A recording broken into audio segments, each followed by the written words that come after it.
this straight. Tyler Perry said to hell with every character on Sistas except for Sabrina. Because he can. Fatima, you did wrong. Karen, go take a nap. Aaron, you definitely need to sleep this off. Danni, girl, what are you talking about? Andi, I need your mama's phone number. I need to call Andy's mama right away.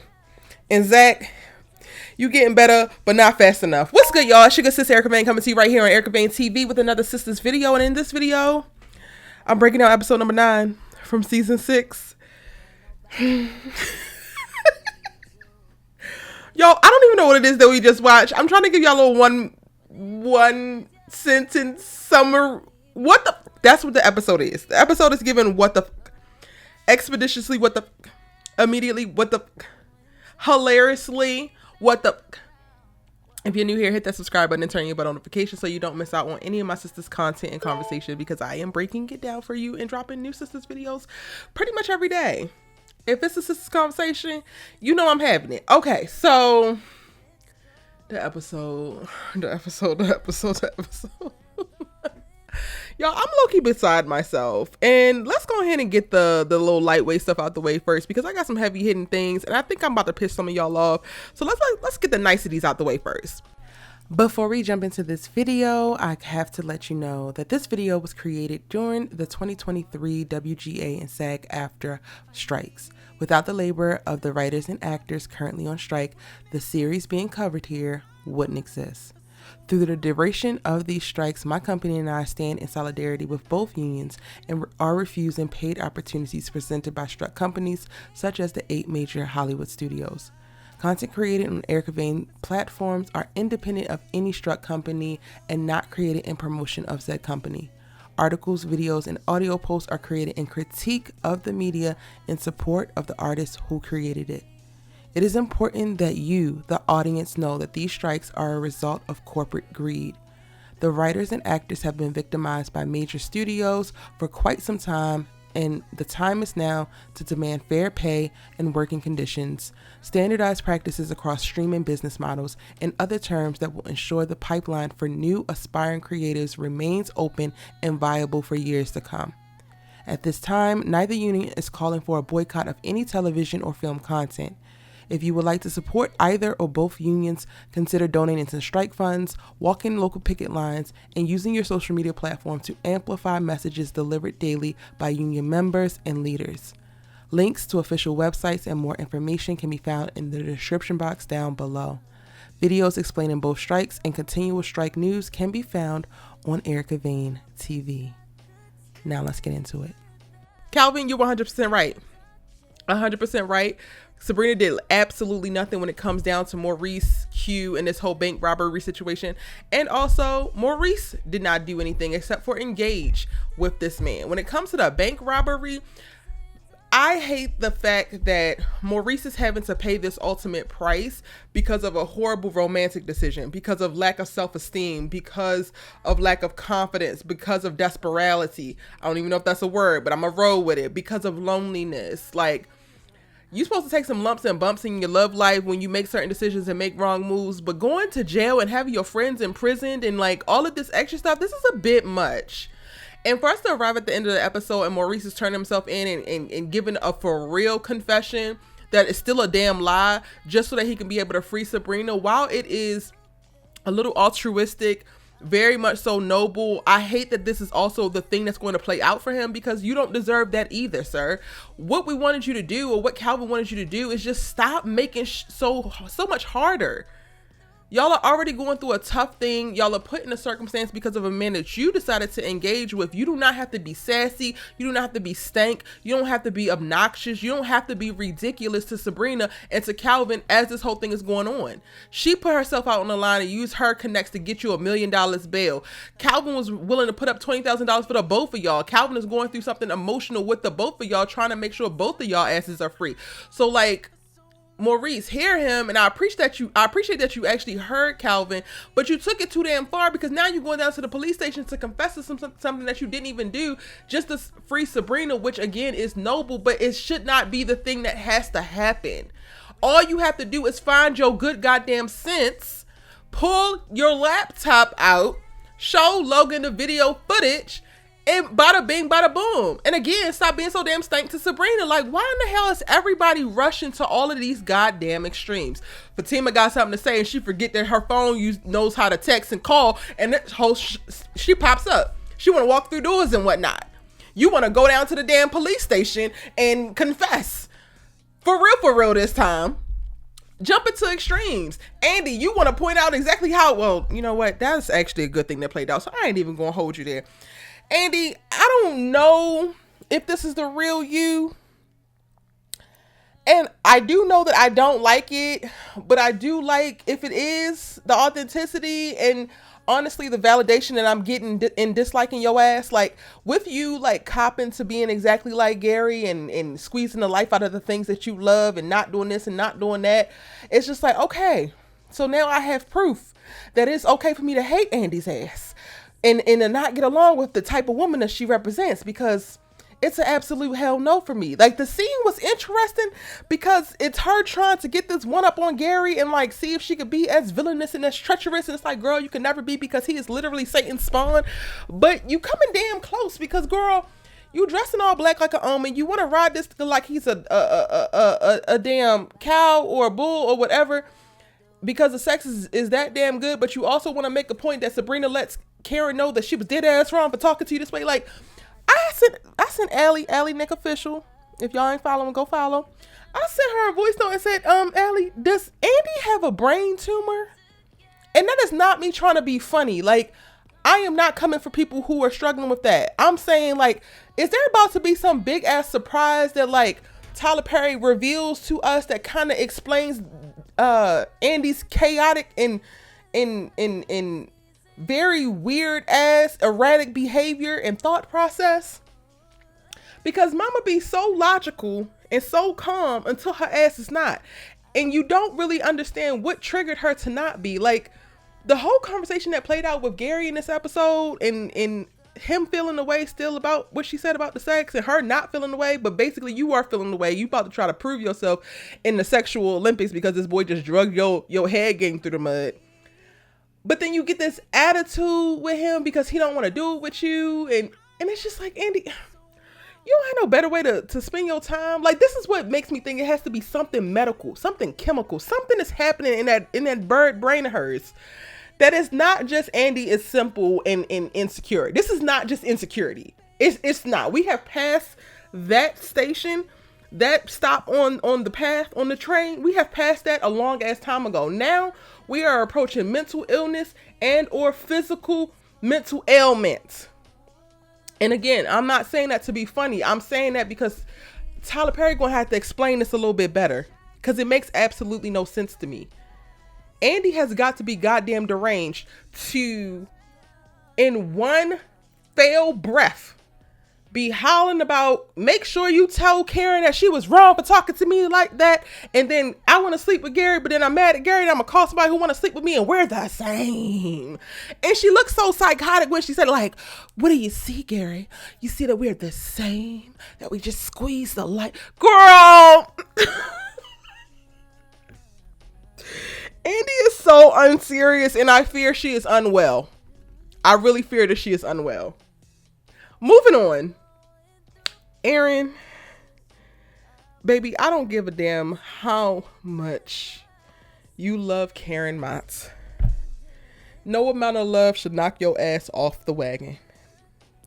The same way that Karen, no amount of love should have your ass spiraling in this apartment the way that your ass is spiraling in this apartment. And I understand that Fatima lit a fucking fuse that she had no business lighting, so I'm gonna be very considerate of that. But Karen, you have lost your cotton picking mind, mama. And I want to help you find it.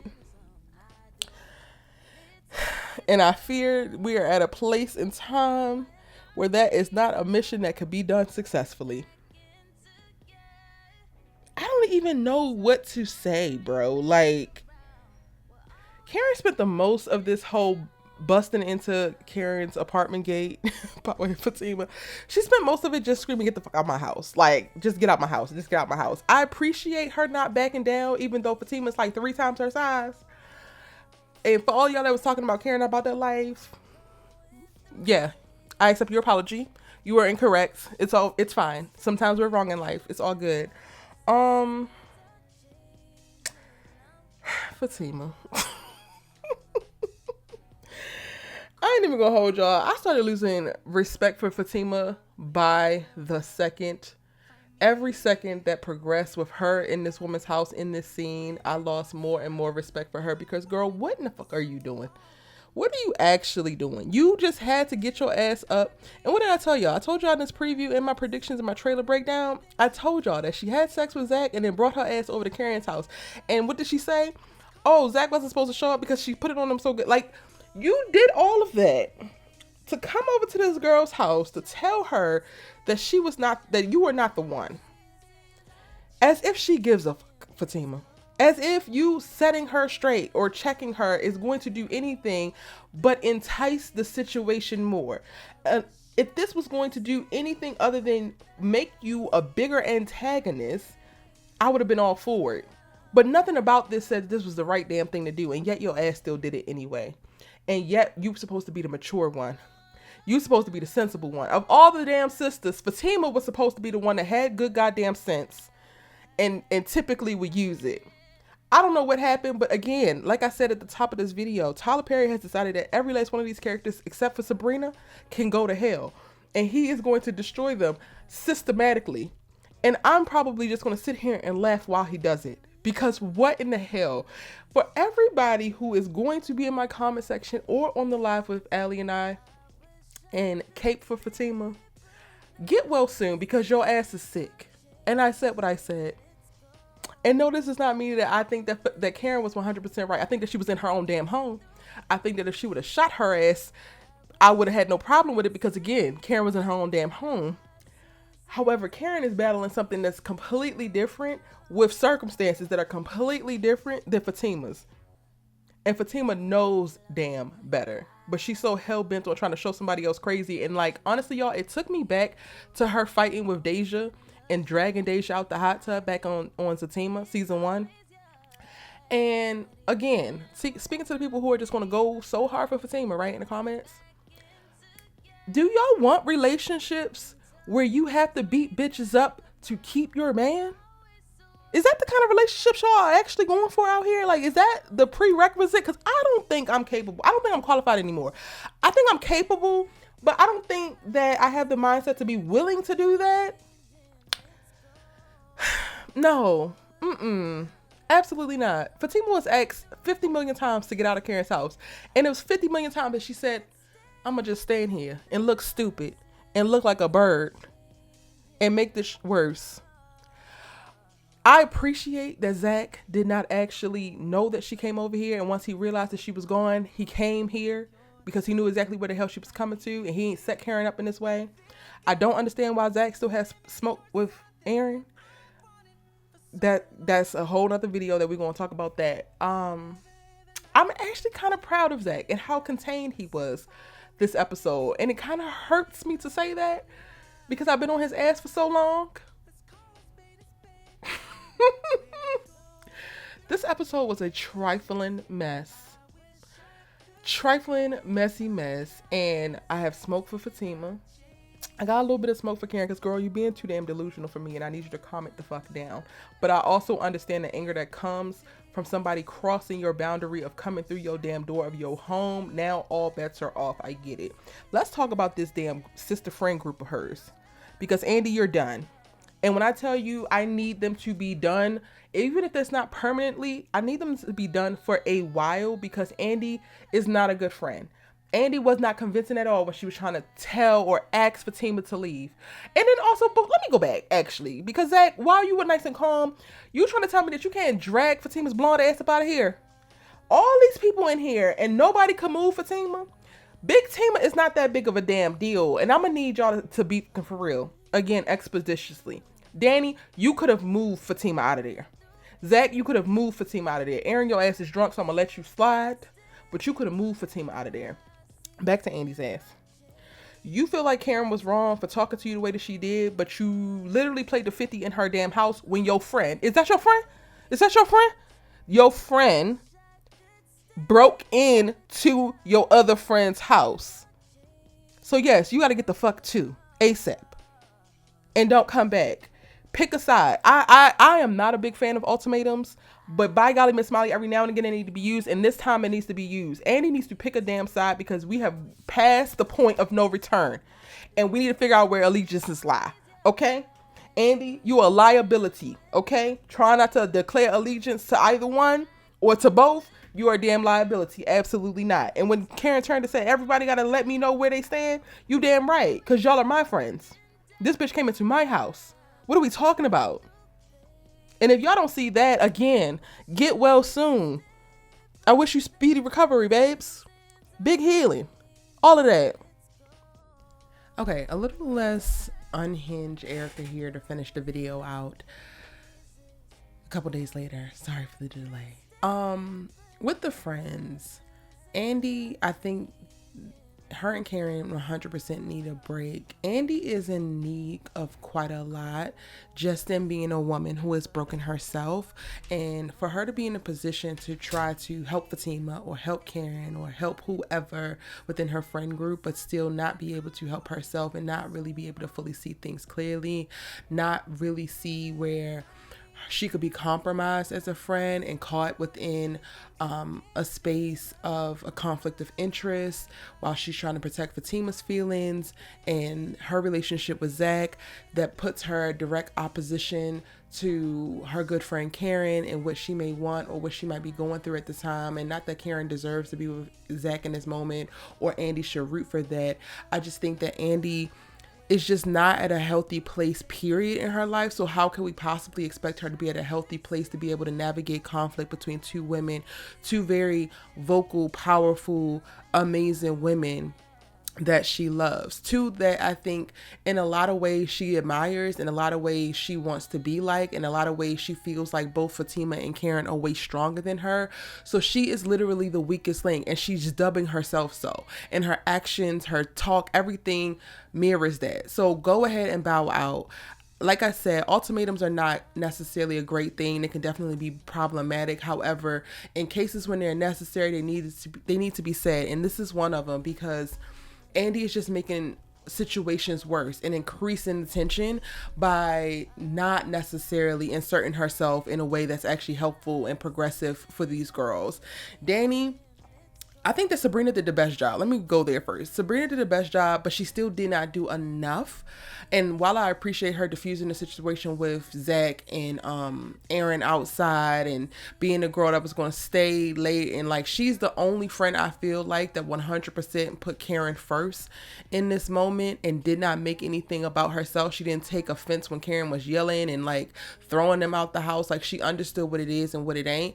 And you need friends like that, especially when you're going through such a chaotic and anxiety and anger inducing moment such as your ex's current girl coming through your damn door unannounced, uninvited, completely pretty much unprovoked for the most part. Like, so again, Sabrina did a really great job of being a good friend. I don't think that Danni did. And while I felt like she could have done more, her one little moment of like, Karen, we're staying here with you because when I needed somebody to tell me what it is and what it ain't, y'all made me leave my house. I was just like, Tyler Perry, we couldn't do nothing else with the dialogue.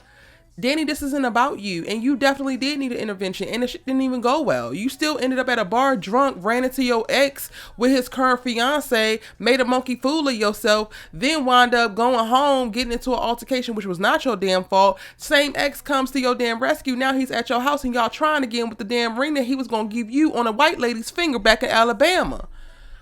Girl, this has nothing to damn do with you, and you bringing it up and like, oh, y'all came to my house and I had to leave. Girl, say something else. I don't like when friends, I get it. We all have our things. We all have our ego. We all have narcissistic moments. All of that. Cool. However, when your friend is in dire straits, when shit is getting so real, it's realer than real. That is not the time for you to make anything about you. Not no self-proclamations, not no pull the conversation back to you. It's about focusing on what your friend needs in this moment. And Danni added nothing to it. You telling her in this moment that you're not going to get out of her house after somebody else just invaded her house. So right now she's also throwing up boundaries and being defensive because she feels unprotected isolated and unable to control her home environment, which is a hell of a damn feeling. You responded to her trying to put y'all out her house because she feels like you didn't come to her protection. So clearly, if you're not with me, you against me, which is a valid feeling. The answer to that is, well, you didn't leave my house and I had to leave. So you want her to grab her gun and go over to the duplex? What are you talking about, Daniella? It makes absolutely no sense. And I'm going to just stay with Danni for a second because we go over to you know, go to dinner with Preston, and Preston's talking about the advice that he gave to Zach, and the advice was good and saved some for y'all. Like, there is not enough character development happening with Daniella as a character. So while I understand where Tyler Perry's trying to get to, he's skipping steps, and it's showing in the lack of character development, which is making it so that Danni is not relatable. She's not, it's hard to empathize. It's hard to like roll with her in the places that she's going, because she has this position that's not necessarily clearly holier than thou, but for lack of better words, it's given holier than thou, as if she's making no missteps, as if she's not wrong, as if she's not centering herself in circumstances that have absolutely nothing to do with you. You got smoke for the preacher for showing up unannounced, because Preston always shows up at your house unannounced. But clearly him showing up unannounced was the perfect timing right now. So why in the hell would you even bring that up right in this moment? It actually was needed. It actually was warranted. Like, let's use our big brains and stop acting like we got little small smooth brains that are not like we have no capacity for critical damn thinking and applying context to the circumstances that we're in. These sisters are trapped. Oh, I said I was going to not be unhinged, y'all. So Daniella left a lot to be desired. I think that Andi gets the worst friend award of this whole night, but Daniella is right behind her in reference to me feeling like she's capable of just so much more. And I have no idea what the hell Tyler Perry is doing with Daniella as a character at this point. She's not even the girl that he presented us to in season 1. She's going through all of these traumatic events. She's spiraling down where she's aimless in her life, which I think is a story that could be told, because there's a lot of people who have no idea what their purpose is, have no idea what they're doing, are self-medicating and coping to make it. But also, like, tell that person's story right. Give them some type of humanity, and don't make them so easily. Not that Daniella is discardable, but she is definitely a person or character that feels like, at least to me, like, girl, whatever. And I'm gonna keep it pushing. I can't even muster up the energy to invest into trying to figure you out and relate to you, because you want some bullshit most of the time. It just is what it is. Again, kudos to Sabrina. So that's my little wrap up for the sister circle. I talked about Zach and how I was proud of him. I think therapy is working. I think an interesting thing that came up in our live, so our Sisters Keeper is our live after show that we do, myself and Allie Nick official, on Wednesday nights after Sisters episodes. I mention it all the time, but I'm always going to mention it. What came up is like a conversation around if Zach becomes more healed than Fatima, and Fatima has stopped healing or is not taking the steps to actually grow and heal, and then Zach gets tired of the antics and the rah-rah and the foolishness. I would love for that to be something that y'all talk about in the comment section down below, like further expound upon that, and if you think that that's something that could possibly happen, because it was interesting to me exactly how calm Zach was in this episode, even with dealing with so much. Like, he was pretty much calm with Karen. She's jumping out the damn window, and not literally but figuratively, and like he's like, yo, stop, cut it out, you lying. Like, and he could have definitely gone to a 10. We saw him go to a 10 at Steam Plant. He didn't go there, and I was proud of him for that. Meanwhile, he has both the women losing their damn minds. Fatima, you lost your damn mind as well. And when he's back at the house, I think Allie did a beautiful job on our Sister Keeper pointing out, like, he didn't embarrass her. He waited till they were home alone to point out, like, girl, you were wrong, and you were, and check her in a way. Yeah, so I'm looking forward to more from Zach. I'm trying to make sure I hit everything from this video. I talked about Andi already, Calvin and Maurice. Oh, Tamara and Hayden. Like, I'm low-key wishing that they don't get this damn annulment, but I know that Tamara is playing him, so I feel like Tamara is the master con woman. But by golly, Miss Mally, it's enjoyable to watch. Yeah, I don't really have a ton to say about Tamara and Hayden. We did talk about it a lot on Our Sisters Keeper. I'm going to go ahead and wrap the video up right here because I didn't expect for it to be this long, and I'm also running late and posting it. Linked in the description box is the link to Our Sisters Keeper. Check that out for all of our deep thoughts right after the episode, y'all. Thank you so much for watching. Tune in into the channel. If you're new here, hit that subscribe button and turn your bell notifications so you don't miss out on any of my other sisters videos when I'm posting them. Y'all, I am traveling, so my schedule's a little bit off. I'm trying to get videos up as soon as possible. Thank you so much for bearing with me. Members, we do have a few. I'm going to try to do in the next 2 days a couple of members only lives to talk about a lot of things that I'm not necessarily publicly talking about, but I want y'all to know. So members, check the members only feed. You can also sign up and join the membership to support the channel in a different way. Get a custom emoji by your name and all of that jazz. A couple extra exclusives. It's linked next to the subscribe button. So if you're looking for that, feel free to do that. It's your good sis, you love to talk TV with, and I'm gonna see you in the next one.